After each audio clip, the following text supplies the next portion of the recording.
Ozzy Osbourne once met with a German record executive while drunk. He tried to lighten the mood by performing a striptease and kissing the executive on the lips. The situation then escalated to him goose-stepping up and down the table and urinating in the exec's wine. Before they became Jethro Tull, the band frequently changed their name in order to book repeat gigs at the same venue as a new band. Their first real rebooking occurred after they used the name Jethro Tull, based on a British agriculturalist, so the name stuck. Alanis Morissette was dropped by her record label after disappointing sales of her first two albums. Her third album, Jagged Little Pill, became the 13th highest-selling album of all time worldwide. At the lowest point of their career, Sonny and Cher started a lounge act that was so depressing the audience would heckle them. Cher would heckle back and Sonny would reprimand her, and then Cher would heckle and berate Sonny. This became the basis for their TV variety show years later. Johnny Cash was such a big Bob Dylan fan that he carried a portable record player on the road to listen to the freewheelin' Bob Dylan album Backstage. Cash would play it, then go out and do his show, then listen again as soon as he came off.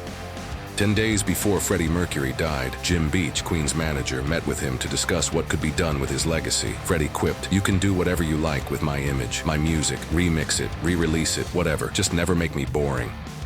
When Cher released her first solo record, Ringo, I Love You, produced by Phil Spector, she released it under the pseudonym of Bonnie Jo Mason, and radio stations refused to play it because they thought her low voice was a gay man singing a love song about Ringo Starr.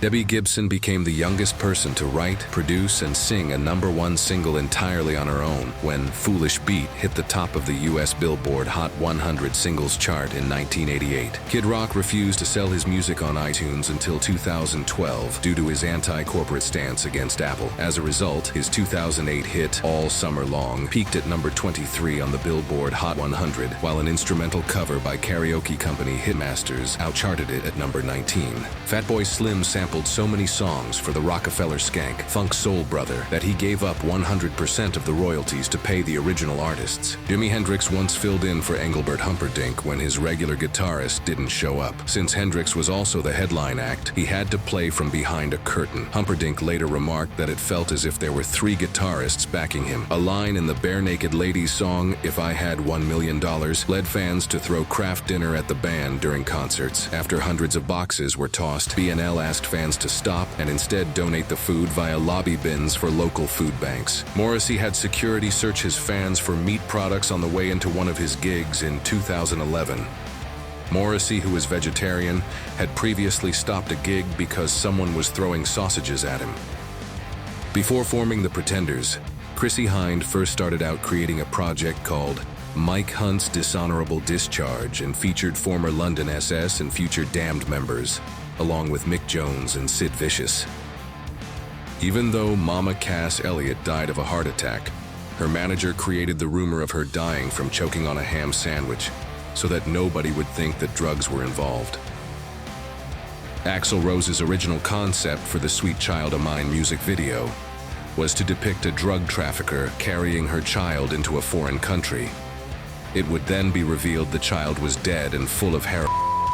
New York's Paramount Theater would reek of urine after Frank Sinatra shows because the Bobby Soxers would come for the first show at 9:15 a.m. and stay for show after show, determined never to relinquish a precious seat even if it meant soaking it. In the early 90s, Ozzy Osbourne announced his retirement tour. It was called No More Tours, a pun on his No More Tears album. However, in 1995, he returned to touring, dubbing his concert performances the Retirement Sucks Tour. The man on the cover of Matchbox 20's Yourself or Someone Like You sued the band for unapproved image usage 9 years after the album's release. The delay was because the man was never told the purpose of posing for the photo and wasn't aware of the album during its original 12 million plus sales run. The members of post-hardcore band Fugazi refused to be interviewed by Rolling Stone magazine unless they agree to print an issue with no alcohol/tobacco ads due to their straight-edge beliefs. Brian Wilson of the Beach Boys was drugged and controlled for years by his live-in therapist, Eugene Landy, who kept him under constant supervision and profited from the rights to Wilson's work.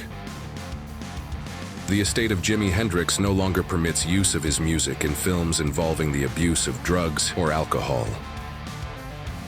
In 1994, in an attempt to ban raves, the UK passed a law banning public performance of music, wholly or predominantly characterized by the emission of a succession of repetitive beats. In response, the electronic band Autekre issued a track, Flutter, in which no two bars have the same beat.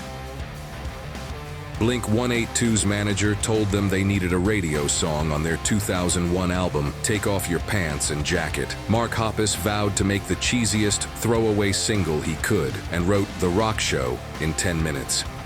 Bob Dylan has spent nearly 9 days of his life singing one particular song. Like a Rolling Stone is over 6 minutes long, and he's played it live 2,075 times. Barry Manilow was once a commercial jingle writer and performed many of his own compositions, including those for State Farm Insurance and Band-Aid. He also sang in commercials for KFC, Pepsi, McDonald's, and Dr. Pepper. James Brown and Joe Tex's feud turned violent in 1963 at a Club 15 concert in Macon, Georgia, where Otis Redding performed with Johnny Jenkins and the Pinetoppers. Brown allegedly burst in with 2 shotguns, aiming for Tex. 7 were hit, and later, a man gave each $100 to stay silent. Phil Collins spontaneously sang the lyrics to In the Air Tonight. They were completely improvised, and he didn't write them down until after singing them for the first time on a piece of paper, which he still has.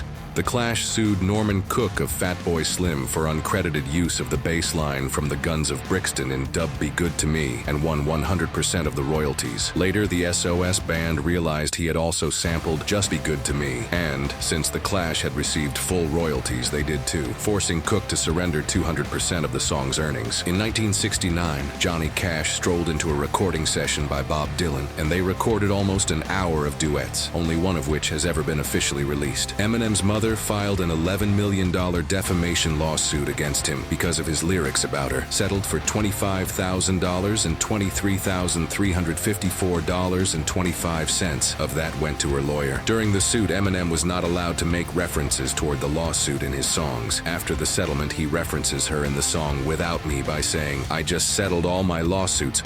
You, Debbie." Despite Rickrolling being one of the most widely known memes of all time, Rick Astley himself only made $12 from it on YouTube because he was just the performer, not the composer of the song.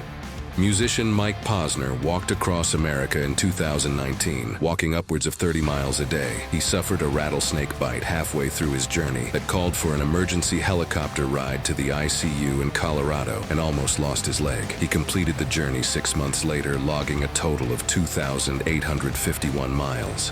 The DJ Avicii's name comes from the Sanskrit word Avicii, the lowest level of the Naraka, the hell realm in Buddhism. It is a place for individuals who commit acts so evil they must suffer for up to 10 to 18 years before reincarnation.